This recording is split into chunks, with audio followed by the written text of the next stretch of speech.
Today, I'm here at the gravesite of Milton Waddell, son of William D. Waddell, one of the founders of the Pony Express.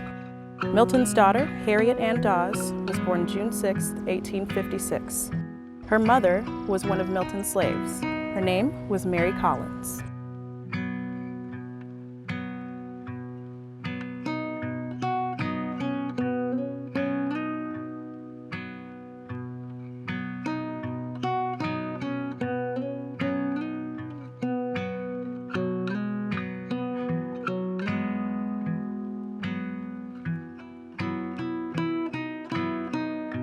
My name is Harriet Ann Dawes.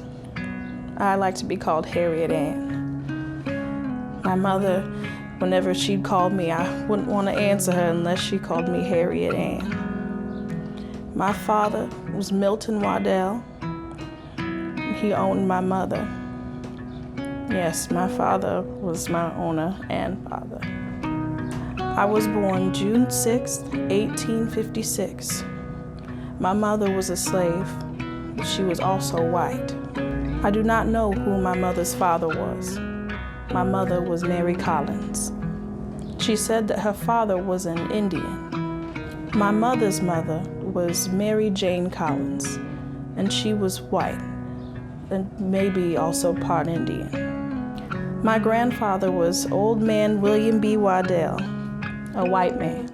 I was born in Virginia, near Orange Courthouse. The Waddells moved to Lexington, Missouri after I was born. I guess some of the family would not like it if they knew I was telling this. We had good food and a nice place to live. I was nothing but a child, but I know and remember that I was treated kindly. When the surrender came, my grandfather came to my mother and told her, "Well, you're as free as I am." That was William B. Waddell. He was one of the big shots of the white folks. My white grandmother wanted my mother to give me to her entirely.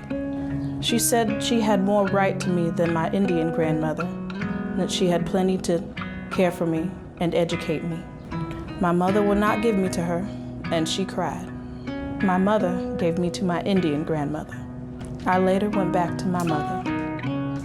While we were in Missouri, some of my grandfather's people, a white girl, sent for me to come up to the big house. I had long curls and was considered pretty.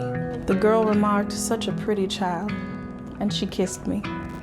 She afterwards made a remark to my father, who was there, my white father, took exception, telling her that I was his child and I was as good as she was. I remember this incident very distinctly.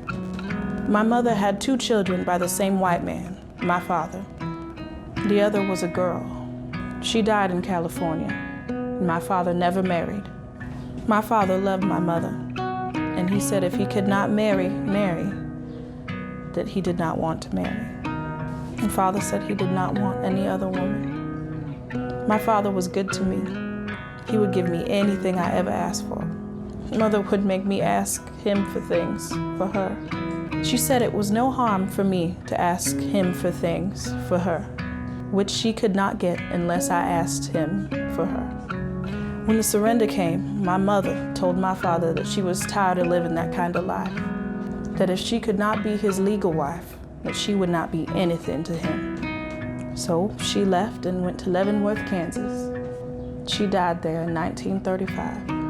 I do not know where my father is, living or dead, or what became of him.